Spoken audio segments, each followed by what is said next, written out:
이 책 마지막에 정말 무섭게 울게 됩니다. 정말 과장이 아니라 아이를 키우는 부모라면 결말에서 더 크게 울 수밖에 없는 작품입니다.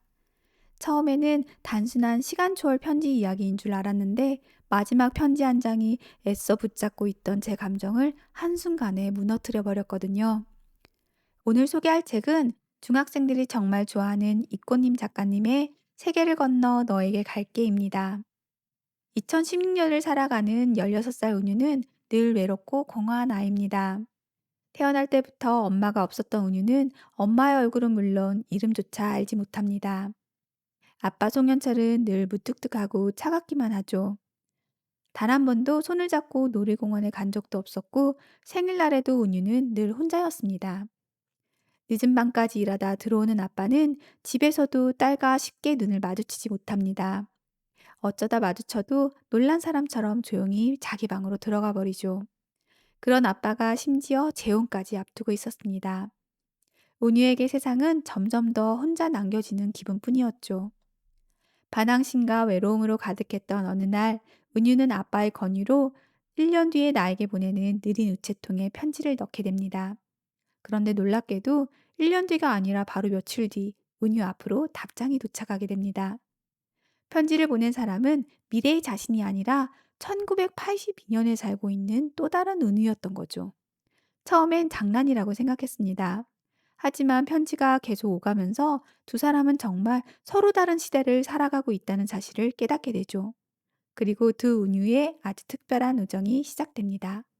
흥미로운 건 시간의 흐름인데요. 현재의 은유에게는 며칠밖에 지나지 않았는데 과거의 은유에게는 몇 년이라는 시간이 흐르고 있었던 거죠. 처음 편지를 주고받을 땐 국민학생이었던 과거의 은유가 다음 편지에서는 중학생이 되어 있고 또 어느 순간에는 고등학생 그리고 대학생이 되어 있었습니다. 그렇게 과거의 은유는 동생에서 친구 그리고 언니 같은 존재가 되어가며 현재의 은유에게 가장 따뜻하고 든든한 사람이 되어줍니다. 현재의 은유 역시 처음으로 자신의 외로움과 가족 이야기를 솔직하게 털어놓기 시작하죠. 특히 친엄마가 누구인지 너무 알고 싶다고 말합니다. 그 이야기를 들은 과거의 은유는 현재 은유의 아빠인 송현철을 찾아가 친엄마가 누구인지 꼭 알아내 주겠다고 약속합니다. 그리고 대학생이 된 과거의 은유는 대학생 송현철을 정말로 찾아냅니다. 처음엔 그저 관찰만 하려고 했는데요. 시간이 흐를수록 다정하고 따뜻한 청년 송현철에게 점점 마음이 끌리게 됩니다. 그리고 결국 두 사람은 오랜 시간의 우정을 지나 사랑에 빠지게 되죠. 설마 하는 생각이 드셨나요? 네, 맞습니다. 현재의 은유와 편지를 주고받던 과거의 소녀가 바로 훗날 은유의 엄마가 되는 사람이었던 겁니다. 하지만 이 소설이 정말 슬픈 이유는 그 다음부터입니다. 결혼 후 아이를 임신한 과거의 은유는 암 판정을 받게 되죠. 살기 위해서는 치료를 받아야 했는데 엄마 은유는 자신의 생명보다 뱃속의 아이를 선택합니다. 왜냐하면 엄마 은유에게 미래의 은유는 단순한 누군가가 아니었기 때문이죠. 오랫동안 편지를 주고받으며 누구보다 소중한 존재가 되어버린 아이. 처음엔 언니 같았고 다음엔 친구 같았고 어느 순간엔 동생 같았던 아이가 이제는 자신의 딸이 된 겁니다. 엄마는 비록 직접 딸을 키울 수는 없어도 너무나 소중한 은유를 세상에 태어나게 해주고 싶었던 거죠. 그리고 자신과 같은 이름으로 딸의 이름을 지어줍니다. 어느 순간부터 현재의 은유가 받는 편지는 글씨가 점점 흐리게 보입니다. 엄마의 생명이 서서히 꺼져가고 있었던 거죠. 그리고 마지막 늘 차갑기만 했던 아빠 송현철이 처음으로 진심을 털어놓습니다. 딸을 미워해서 멀리했던 게 아니었다고. 딸의 얼굴을 볼 때마다 자신의 첫사랑이자 세상에서 가장 사랑했던 아내가 떠올라 너무 괴로웠던 거라고.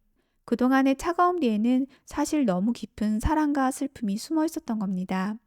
그리고 아빠는 엄마가 죽기 전 남겨둔 마지막 편지를 은유에게 건넵니다. 그동안 편지의 첫 문장은 늘 은유에게였지만 마지막 편지에는 처음으로 이렇게 적혀 있습니다. 내 딸에게. 저는 이 한 문장을 읽고 정말 오래 울었습니다. 죽음이라는 세계를 건너서라도 딸에게 사랑을 전하고 싶었던 엄마의 마음. 비록 얼굴 한번 보지 못하고 세상을 떠나지만 딸이 얼마나 외롭게 자라고 있는지, 얼마나 엄마의 사랑을 간절히 원하고 있는지 엄마 은유는 누구보다 잘 알고 있었던 겁니다.